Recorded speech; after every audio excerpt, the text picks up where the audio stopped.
Video ini kami buat berdasarkan komen di video kami yang berjudul Inggris bantah fakta SAS kalah sama RBKAD atau Kopassus. Komen tersebut dibuat oleh akun beratasnama Kakao Talk. Kami tergelitik mencari bahan tentang keberadaan milisi PGRS Paragu yang bagi kami merupakan hal baru, dan akhirnya kami memilih memvisualisasikan artikel yang berasal dari merdeka.com yang link sumbernya bisa Anda dapatkan di deskripsi video ini. Berikut sekelumit kisah tentang milisi PGRS Paragu.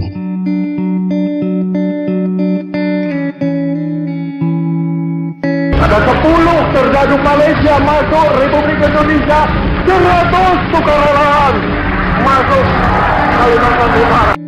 Pada tahun 1962, TNI menggelar operasi militer untuk menumpas pasukan gerilya rakyat Sarawak atau PGRS dan pasukan rakyat Kalimantan Utara atau Paragu. Sebenarnya keberadaan PGRS atau Paragu ini tidak bisa dilepaskan dari konfrontasi antara Indonesia dan Malaysia. Saat operasi Dwi Kora, Presiden Soekarno memerintahkan sukarelawan dan militer untuk menggagalkan negara boneka bentukan Inggris di Sarawak. TNI juga melatih rakyat Sarawak untuk bertempur melawan Malaysia. Mereka biasa disebut sebagai Tentara Nasional Kalimantan Utara atau TNKU. Namun, setelah lengsernya Soekarno, pasukan bentukan ini justru diperangi oleh tentara Malaysia dan Indonesia karena Soeharto bekerjasama dengan Malaysia untuk menumpas komunis. Pasukan TNKU ini pun kemudian berubah nama menjadi PGRS Paragu.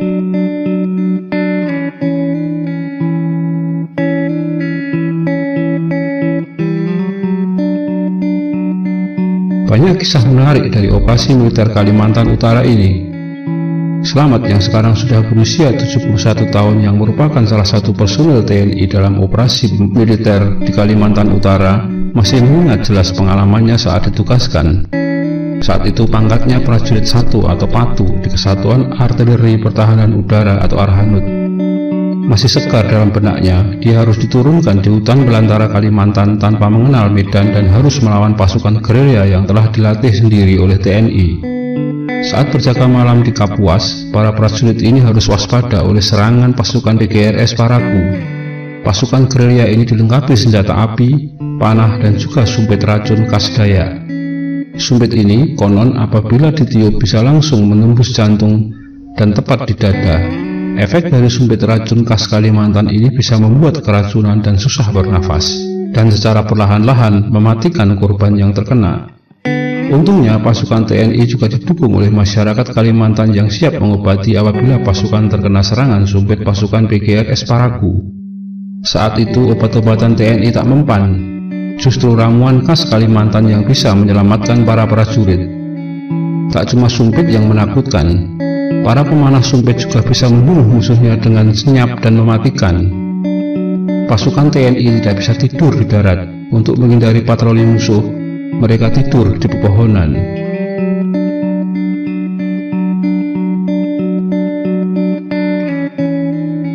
Tidak hanya serangan, gerilyawan PGRS Paragu juga ahli memasang ranjau.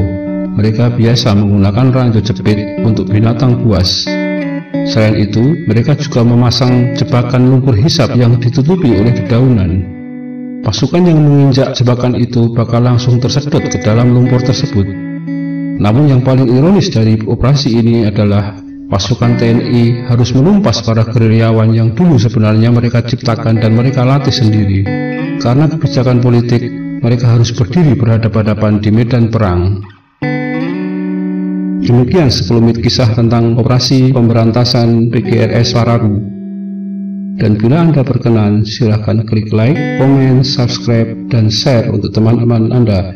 Dan jangan lupa follow kami di Facebook dan Twitter yang ada di deskripsi video ini. Terima kasih.